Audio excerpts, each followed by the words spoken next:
Welcome to the Growth Catalyst Show, where we believe that growth could come in many forms: professional, personal, company, sales, you name it. I'm your host, Dan Mahoney, founder of Transcendent Sales Solutions and a guide to a world of growth possibilities. I've spent my career empowering companies and their people with strategies that accelerate growth. I'm here to bring you stories of these business leaders and their trusted advisors to gain insights into their journeys and learn how they fuel their own growth. Just maybe their journey could become part of your own growth story. Are you ready? Let's grow. Welcome to the next edition of the Growth Catalyst Show. I'm your host, Dan Mahoney, and I am happy to have my next guest here today. Phil Van Gelder is a partner and co-founder of Atlanta Office Technologies, which sells and services commercial office equipment, such as copiers, printers, and audiovisual solutions. AOT is growing in a fundamentally sound way that requires profit and reinvestment, not just more zeros on the top line. They operate AOT with a mindset that bigger is not better, better is better. Phil, welcome to the Growth Catalyst Show. You know, I should get you to come over to my house and have you introduce me each morning to my wife, because that was way better than any other introduction I typically would get from someone. I'm glad to be here. As we talked beforehand, I'm usually on the other side of this. So to have somebody take even a remote interest in maybe one of the most boring industries in the world, I'll take that gladly. So thanks for having me. Well, and you're a warrior too, because we're literally 1 minute of this and you're already in trouble when your wife listens to it. I'm surprised it took that long. Yeah, we'll see how it goes, but we're off to a good start. This is awesome. Well, you know what? I'm excited to talk to you about today and learn about another Midwesterner. I am going to make the assumption that since you went to Indiana University, that you're from Indiana. I'm a bit of a geographic mutt. So I was born and raised in Southern California. I'm from the San Fernando Valley. So if you've ever heard the term or you've ever met that, quote, ditzy blonde girl, so I'm getting in trouble here, the kind that kind of twirls her hair and does upspeak, where she's like, Dan, you know what I'm talking about? There's so many things. That's a Valley girl. That's where I grew up. So I was born and raised there. My dad was a Californian his whole life. My mom was a pastor's kid. They moved out there. She met my dad. They got married. We ended up moving to Indiana. My dad relocated and everything when I was going into high school. So I finished high school in Indiana, went to Indiana University, graduated from there, and bounced around the Midwest a little bit, probably close to 10 to 12 years professionally before we came to Atlanta to start a business. So a little bit of a circuitous route, not exactly straight from the cornfields of Indiana. So you are a Hoosier because you went to Indiana University. I am. And we've not had much to brag about lately, so don't hold that against me. But yes, I have a degree on the wall that says I went there for 4 years. When you were going there, what was the plan when you started college? All right. So I am somebody that is highly intentional. Like I don't do much of anything unless I've planned for it. So plan your work and work your plan type thing. Ever since I was a little kid, born and raised in Los Angeles, I was going to be the first white Bo Jackson. I was obsessed with Bo. I was going to play pro baseball, pro football. I'd fall asleep if you ever remember like the Hutch football uniforms, they had like plastic helmets, plastic shoulder pads. I'd fall asleep at night. I was going to be a pro. Like I'm obsessed with sports, love to compete. But God didn't get that same message. I grew really late. I was as wide as I was tall. I didn't grow till high school. And then I stretched out and just became a string bean. And I said, oh man, like all those hopes and dreams of being an athlete's gone. But I said, if I can't be on the field, I want to be near it. So I said, I'm going to be on broadcast journalism. I went to school to Indiana because I wanted to do ESPN. The plan was to graduate. I wanted to be Chris Fowler. I mean, what better job than to be at the biggest college football games every Saturday. Versus Chris Berman. Yeah, right. I was just gonna say, it's like the husky, overweight guy that like is fumbling, bumbling all the way to the goal line, or Chris Fowler, Kirk Herbstreit on Saturday night. So I did. It's funny. You ever want to hear God laugh? Announce your plans. So I thought that was what it was going to be. I did 4 years, 4 internships at IU. I graduated with my degree. I get a job offer right out of school with CBS in Traverse City, Michigan. And this will blow your socks off, for $16,000 a year. Oof. And I'm like, all right, the band's going to make it. So I raced over to my girlfriend's apartment, who was ultimately my fiance and now my wife. And I said, listen, I've got this offer. This is how it's going to happen. This is how it's going to start. And it was clearly evident at that time, two things. One, I should never go into sales because she wasn't buying what I was selling. And two, I needed a plan B because she was like, how are we going to survive on $16,000 a year? And we're moving to Traverse City. Yeah. It's Traverse City's a nice place about 4 or 5 months out of the year, but go up there in the winter, boy. Woof. So you've been there. Like I have been there. the guy I that have been interviewed there. me and gave me the offer, he said between Memorial Day and Labor Day, it's God's country. He said, outside that, you don't want to be. Um, and Mhm. I explained, I'm like, listen, honey, we won't be there long. You in this industry, you move like every 2 years. It's highly competitive. There's like a 90% divorce rate, and I'm going to work nights, weekends, and holidays. That's when sports come on. Like that's when I'll be. And needless to say, didn't take that job. Other than the internships I did in school, I never did a day in the business. I graduated with a degree that was essentially worth nothing. Well, you're not the first person that goes to college with one plan and starts another. So, And I came out and I'm like, man, I don't know what I'm going to do. I've not thought through this. Um, I had an agency that I was working with and just started doing some contract work. Just anywhere I could find somebody to pay me a certain amount of. I'd go to a trade show or convention. I'd pretend to be a subject matter expert on a product. you Anything look to like a make that list. model. What are you modeling Well, basically? And yeah. like, So it basically was, yeah. yeah. It's like It, LA. I mean, you got the look, man. and that's I guess what put a few nickels in my pocket. And I Yeah. was in the Research Triangle in North Carolina doing a show for Panasonic. They had this new Mhm. digital camera that had stabilization on the image, and I flew in. I had to learn the product in like 24 hours. And they said, hey, you're going to be the product specialist tomorrow. Smile big, show everybody how to use it. And I got a call from a buddy. I was laying in bed the night before, got a call from a buddy. Hey, what are you up to? What are you doing? I'm like, dude, I don't know what I thought I was going to do. I didn't end up doing. He said, we need salespeople. I didn't know you specialize in sales. I didn't know you could be in sales. I didn't know that was a job. I didn't know that was a career. I sold cheeseburgers and jeans to put myself through school, but I didn't know you could be a professional salesperson. Salespeople and the word professional in front of it. Right. It was Yeah. just foreign to me. And so I thought it was technology. I went and did the interview. I found out quickly it was selling copiers and printers. Um, but the thing that all I remembered that, but the only other thing I remembered was everybody I talked to was making money. And I said, hey, I'm money motivated. And if this is a chance to crack the bank a little bit, then I will. Well, and the good thing is your friend didn't call you and say, "Hey, I got this car lot I work with. We need salespeople," because that's the stigma. But the thing about 100%. copier salesman has a different stigma, and I found in my career it's respect because copier salespeople, and I guess I use the word office automation, Yep. folks, very Yep. disciplined. And one of the things I love about your background is you worked for one of the best. And when Yeah. it comes to developing salespeople in Xerox, maybe I've always said in all the years, one of the best organizations that how they develop their salespeople. They are obsessive about training and equipping you, almost to like a nauseating degree. You've been around sales your whole career that you realize that sales, there is so much of it that's an art. Some of it is a science. You have to be kind of methodical Mhm. about routine and rhythm. But in terms of actually the engagement of a sales call, like there's some art, personal art and flair to it.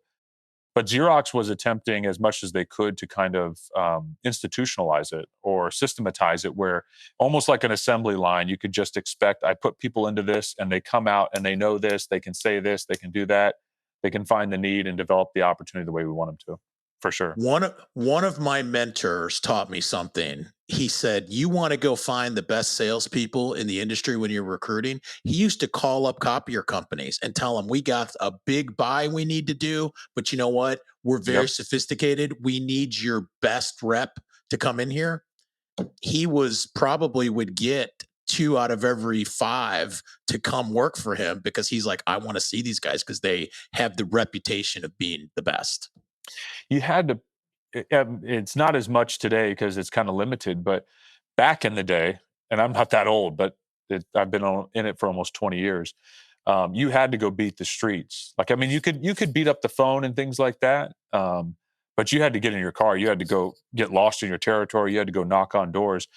And as I got further into it, I started realizing like, oh, we are, as you kind of said affectionately, we are the farm system to like all the big time sales roles. I mean, when I was in it, when I first got into it, we were the farm system or the feeder league to pharmaceutical salesmen. And then that quickly, from pharmaceutical, it became medical device. We were the feeder system too. From medical device, it became software. From software, it became IT managed services. And from IT managed services, now it's into cybersecurity and maybe a little bit of what AI may or may not do as a service. So we'll see where it goes next, but we constantly get pilfered, our talent does, as it relates to the more sophisticated sales jobs out there. So, on top of learning all this, you built a family along the way as well. I thought I had visions when I didn't make any kind of big league team. I had visions that I was going to have four strapping boys. Um, and newsflash, I got slow swimmers, ended up with three girls. So that didn't pan out the way I really had thought it was going to. Yeah, you like that? Tough crowd. Okay. But three girls. So I live with four women. Three are under the age of 13, and it has been incredible. And I heard this a long time ago, and it's resonated with me. Is a buddy of mine said I never wanted to be a public success and a private failure, and that really stuck with me. And so, as much as I will become obsessive about our results or how we're driving the organization, it's so critical that I'm at home at night to have dinner together as a family as many times as I can, or never miss a recital, a game, a match, whatever's going on. Um, they've been kind of that fire that's inside me to make sure that I continue to maybe abuse myself for the sake of achievement in their life. Well, I have two daughters now that are, and I remember them that age, 30 now and 28. And yeah, Yeah. three of them. That's a challenge. And the thing I really want to learn more about, and I have so much respect for you, is Mm. you're an entrepreneur and you made a jump to entrepreneurship when your children were maybe some of them not even born yet, very young. I didn't do that. I waited till mine were older. But Yeah. I want to know how the taking the risk and the plunge to go do that. Talk a little bit about that. I never thought I would, to be honest with you. My dad was a financial advisor, financial planner, and my mom was a stay at home mom. They're still married today. They live just down the way from us, and I'm the middle of three. And over our career, over our lives, Dad never said anything in particular about why he went to work for himself or why he hung his own shingle. And so I should have probably been aware of the fact that he did, but it never occurred to me that was something I wanted to do. And I think circumstances push you to do things that you wouldn't necessarily have anticipated. And so I was, at the time, I was about 8 years into my career. I was running sales for Xerox in the Midwest. And from the outside, anybody would have said, like, you'll be there for 30, 40 years, have a cake, a parade, and have stock options at some And the point. And watch. yeah, the watch, right, with the red tie and all that. I hated every minute of it. I was not ready for the corporate bureaucracy, the politics, the red tape. I Mm, wasn't good at that. I was very results driven, and it was way more about who you knew or how to play the game. Um, working for the man. oh man, it's such a real phrase because you Mhm. realize quickly, like the people above you, you think are making their decisions with the best of intentions, but there's a publicly traded shareholder in this case that we've got to serve every quarter. They want the returns, even if it doesn't make sense. We're going to make this decision because of X, Y, and Z. And I just looked at myself and I'm like, I was becoming less of a father, husband, and friend. Like I was not the person I wanted to be. It would be a race to be in the office and the last one to leave. So I got two guys together that I really trusted and just said, I'm going to stroke out by the time I'm 40. Like I don't know where I thought this was going to head, but I can't stay. Would the two of you be interested in kind of escaping in the middle of the night and starting our own deal? Like we know they had complementary abilities to mine. If you think of like a three-legged stool from a partnership standpoint, we had a finance, we had an operations, and we had a sales position. And so it was like, all Brilliant. right. Uh, Mhm. and I'd never been in business with anybody, so I didn't know. I've watched more partnerships and businesses fall apart because partners couldn't get along. And so I'm grateful and thankful that we have a tremendously cohesive relationship. And as they say, the rest is kind of taking care of itself. But it was the circumstances I found myself in that ultimately pushed me to make that plunge because it was never something I had charted for myself. Let's take a moment for a quick word from our sponsor. This episode of the Growth Catalyst Show was brought to you by Transcendent Sales Solutions. Whether your company is facing uncertainty, declining sales, or resource limitations, Transcendent Sales has the solution. Their team has decades of experience helping businesses find alignment to meet their growth goals and transforming underperforming sales organizations into revenue-producing market leaders. They take a hands-on, results-oriented approach to solving sales challenges. Visit transcendentsales.com to learn more and subscribe to the bi-weekly Growth Catalyst newsletter for insightful growth strategies. Transcendent Sales Solutions, empowering businesses to reach new heights. And now back to the show. And I think that's amazing how you did that at such a young age and took that risk. Talk about your unique philosophy that I'm excited to hear about, which is bigger is not better, better is better. I love that. um, Maybe as a guy, definitely as a salesperson or just a producer in general, we tend to be conditioned, or I tend to be conditioned that it's got to be more. I've, well, at least in corporate, it was kind of like that. It was, hey, if you sold $1 million, whatever your nut is, doesn't really matter. If you sold $1 million last year, to make the same money, we need 1,150,000 out of you, or a And million two, or whatever. you're gonna make the same money. We make Same your money, quota go right? up a little bit, Yeah. drop your percentage a little bit, you're gonna be about the same. And Dan, what we'd really like you to do is, while you're producing that 1.2 million this year to make the same amount of money, you also need to make sure that each percentage of these buckets are filled in the services we offer, that we're adding the arrows to your quiver. So it's not just sell as much as you can to get to that number. It's, you got to sell the right mix of product because of what have you. And that became really frustrating. And I realized, but as a producer, as a salesperson, you just think, all right, I got to sell more. I got to sell more. I got to sell more. And what you realized real quickly was, I'd rather run a $10 million business making 10% a year than a $20 million business making 5%, because it's the same money, but it's half the people, it's half the problems, and it's half the headaches. And so our philosophy is, can we grow, or should we grow the top line? Certainly that's of our motivation. But if we're not consistently evaluating and evolving our processes, the people we have in place, the talent we have aligned, if we're not doing that, we will end up spending more of every dollar we bring in, as opposed to operationalizing it so that we can increase margin. The best company is the one that keeps selling 10 million every year, but makes more and more money every time they actually reconcile the P&L. So, and this goes through the entire culture of AOT.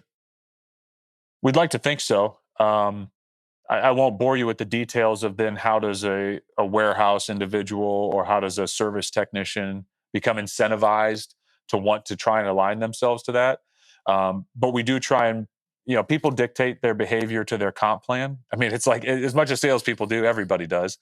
Um, but they will start to manipulate behavior to make sure that they're checking those boxes. And so your responsibility as a leader or as an owner is, how do we set up whatever that person's incentive package or compensation looks like, so that they're checking the boxes to ensure it's not how much we make, it's how much we keep. One thing about your industry is it has changed. I think back to the copier business 20 years ago, even 10 years ago versus even now. And there's been a lot of changes. What has been the biggest change other than, of course, the internet? I was just going to say, if I not every time, but a lot of times when I meet somebody and I explain, you can make it sound real fancy: office automation, data security, and so forth.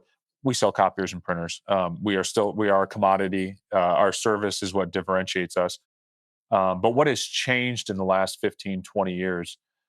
There has been a reduction in overall use. People are able to digitize things and move them around the office in a paperless fashion. Um, but the biggest thing I would say is, as those volumes have gone down, we've seen a lot of people try to get into other spaces to offset that reduction. So then you've got guys getting into audiovisual solutions, which we do a little bit of. Some have gotten into managed IT services.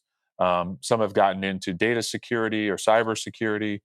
Uh, a lot of different facets. Some most recently, some are even getting into the electronic vehicle charging stations, which is wild. Kind of parallel, but not terribly aligned. Just maybe on the periphery or ancillary to what we do.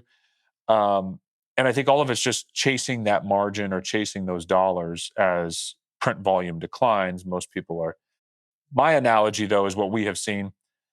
The same thing happened when television went from black and white to color. Color was a premium. People couldn't afford it. Only the rich of the rich could spend on it. What I have seen is as black and white usage has gone down, color usage has gone up, and there is a premium to actually producing color. So it's helped buoy kind of the loss of revenue from people printing less black and white. Understood.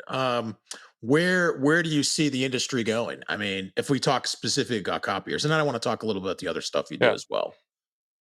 Where do we see it going? I I'm completely lucid and sober to realize that the industry over time will go through attrition.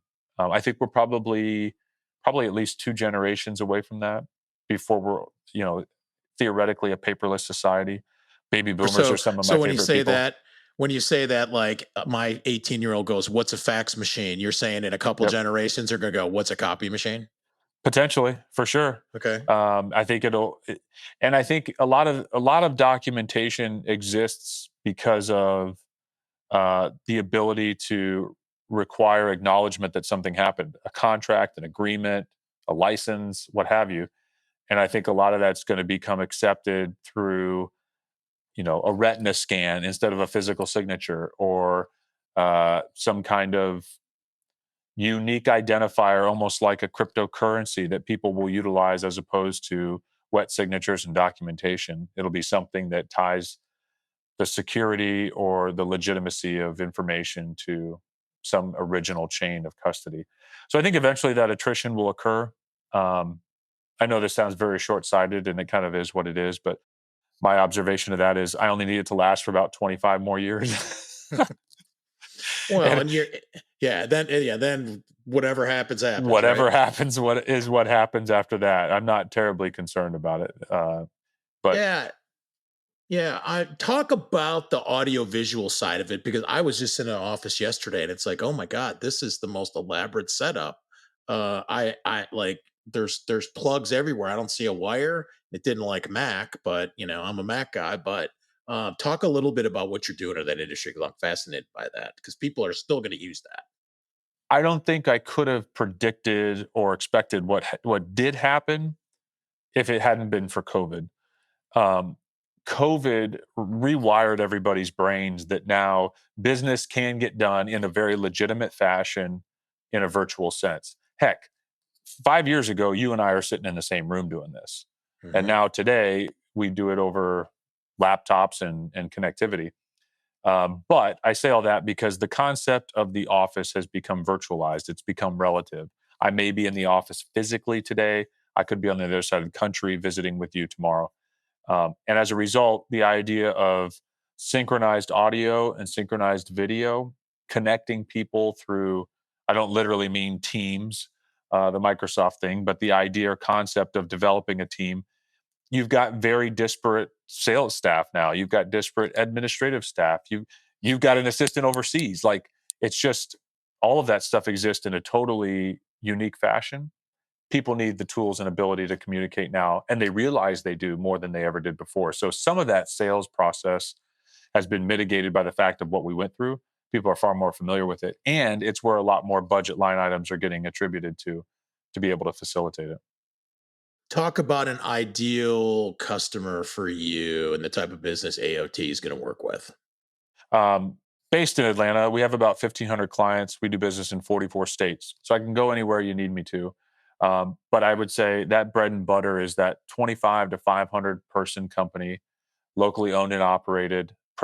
We can press the flesh. They appreciate value of service. If they have other offices, we can support those too. But paper intensive environments, churches, private schools, architecture, engineering, mortgages, insurance, financial planning, advising, uh, marketing, PR, whatever the case may be. All those organizations are great opportunities for us. Um, and the more familiar they are with the Atlanta market, the better. You didn't mention lawyers. Them too. I didn't want to get sued. Yeah, right. Exactly. No specific lawyer. I'll put the disclaimer in. We'll There be you go. covered. All right. So, Right. Share a success story with maybe a client you work with in the last year or the last few years. Yeah. So there was one I was thinking about the other day that as much as you do in the commodity space, it's very difficult to feel like you have a rewarding job. I mean, most of the time, everybody hates what they have and no Mhm. one wants to deal with it. So it really is an endearing part of your day to know that you staked your professional career on this. But one of the things that was really impactful for me was working with an alternative health organization. They've got about 7 or 8 offices. So HIPAA compliance is a really big deal. Data security is a really big deal. And they had really poor service and support in that area. So we kind of had to kill two birds with one stone. One of them was the data security element of the information being passed to their organization, and then just the disparate nature of their environment where people are all over the place and they need continuity of service. We were able to implement some, how fancy you want to get. If you ever have a Prox card or an HID card reader that gets you into a building for Mhm. secure access, we can actually use that hardware to tie into the printers that creates continuity for anytime you hit print, I can go release it from any device within the organization, no matter where I am. The job comes to me. And in the same breath, you don't have disparate jobs sitting out on exit trays where people could pick it up and read your social security number or some kind of diagnosis or prognosis from a health perspective. So just adding some simple layers of software we were able to put in place. And I say the reason that really felt good or rewarding was they were able to take that and kind of rocket fuel some of their acquisition strategies where they felt like some of that control was going to be out of reach previously, where now they felt like they could really bring that into more of a programmatized approach as opposed to shotgun.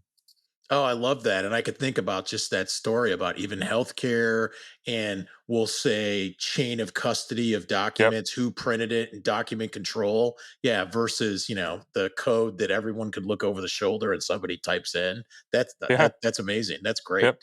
Yeah. So So so that's it's cool. taking it further, it sounds like, with other technologies, beyond what anybody even thought was possible maybe 10 years ago.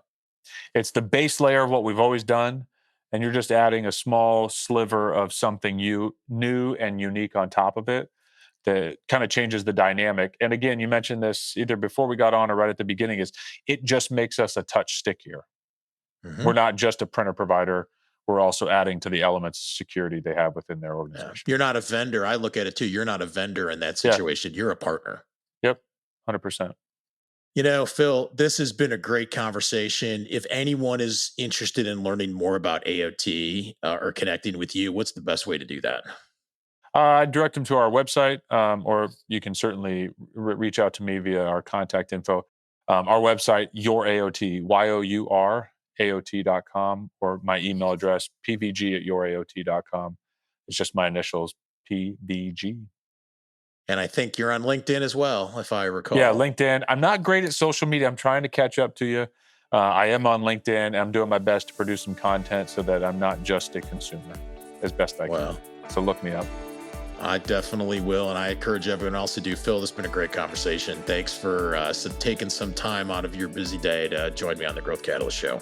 Absolutely. Thanks, Dan. Appreciate you. And that's a wrap for today's episode of the Growth Catalyst Show. Remember, you can take these stories of growth and make them part of your own journey. Learn from them, draw inspiration, and let them guide your path of growth. I'm your host, Dan Mahoney, and I look forward to our next journey together. If you've enjoyed the show, please subscribe and leave a review. Until next time, keep growing.